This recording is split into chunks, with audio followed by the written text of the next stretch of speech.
Good afternoon. Welcome back to Cooking Up a Story. I missed everyone for about a month, so I'm back now and we are looking at books for the fall. Today I chose something very interesting. It's called Bad Apple, and it's a tale about friendship. Does anybody know what that word friendship means? We'll find out more about that in just a few moments. It was written by Edward Hemingway. It was copywritten in 2012, and it was published by Putnam's Publishing Company in New York City. So let's see why he is called a bad apple.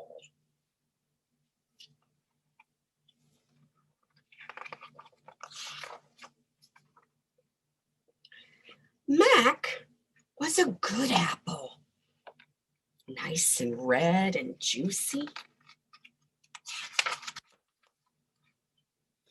He shared his toys with all of his apples, helping Granny Smith pick up her art class, and loved to dive fearlessly into the watering hole. But one Sunday afternoon, Mac could bob for hours. Does anybody know what bob is? That means bouncing up and down in the water. Doesn't that sound awesome? Can anybody find a butterfly?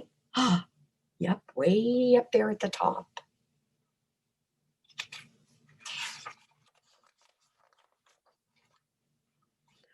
One cloudy day, Mac would reach for a perfect pillar of green grass and take a long nap. In his dreams, he was always sunny. But one day, as Mac lay sleeping, it began to rain.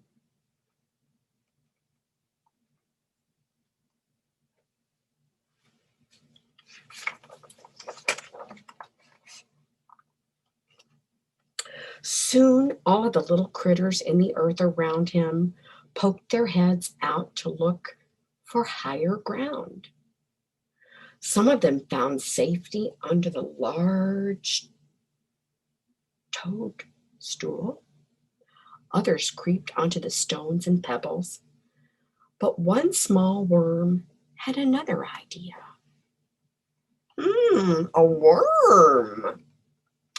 When Mac woke up, he was covered in raindrops, and he wasn't alone. You won't believe the dream I just had. A funny little worm was tickling me right here.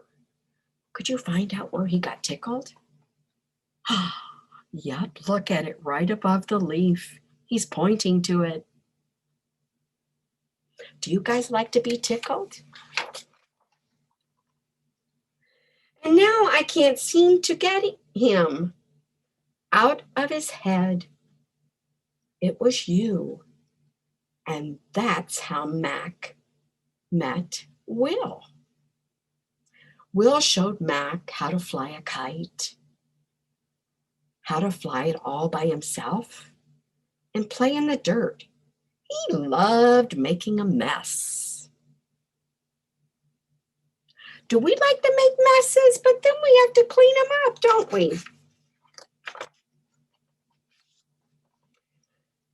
Mac took his new friend to the watering hole to clean off.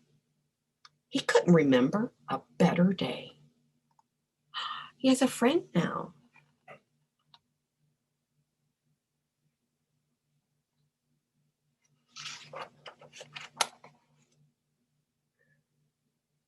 Until he took Willie to the orchard. He's got worms! Look at Mac! Ew! Mac has rotten apple syndrome. I'm not rotten. I'm quite sweet. And actually, well, off they left. They were making fun of him. That's not very nice.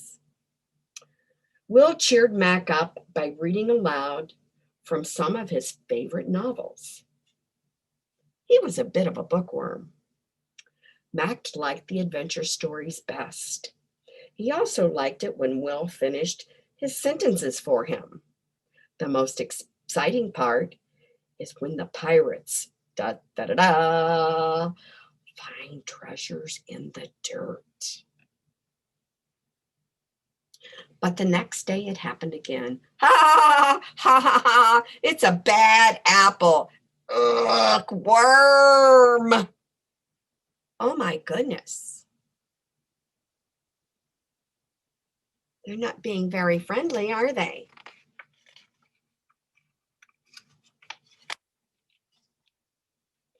And no one in the orchard would play with them, not even the crab apples. Crab apples can be so mean. Bad apple. That night, the two friends sat alone on the grass without saying a word.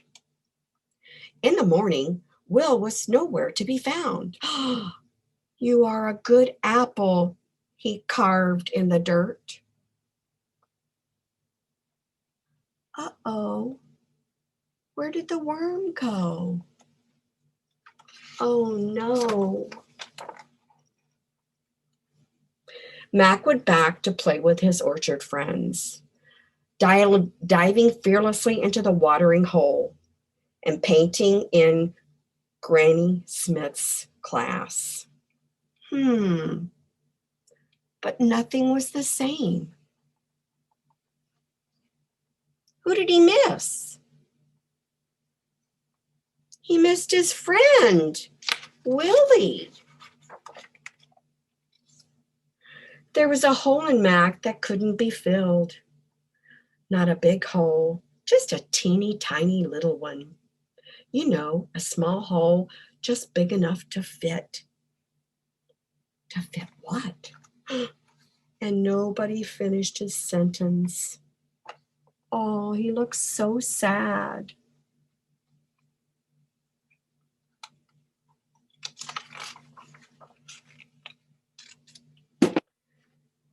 Mac had to find Will. He searched low, he searched high, and anything in between. Oh, he searched in the dirt around the watering hole, and just then he had given up hope.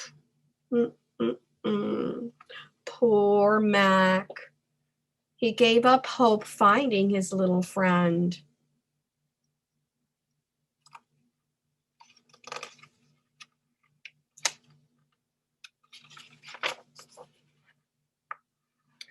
He looked up in the sky. Way up in the sky. Look. Did he find anything? No.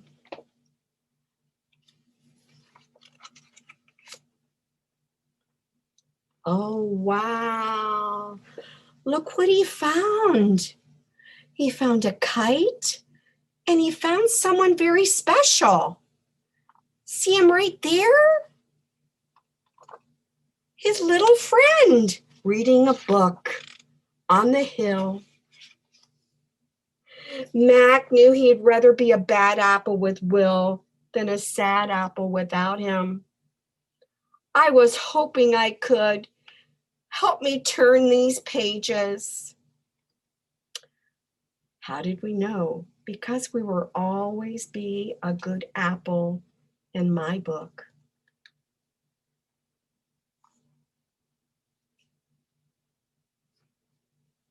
We're always good apples. Good and happy. And there's nothing bad about that. Having a worm as a friend. What a great book, huh? I hope you enjoyed today's book and looking forward to next week when we'll talk more about apples. I have a question for you. When you open up your apple, how many seeds are generally in one apple? Find out on Facebook along with a great recipe that correlates with the book. Enjoy and have a wonderful day.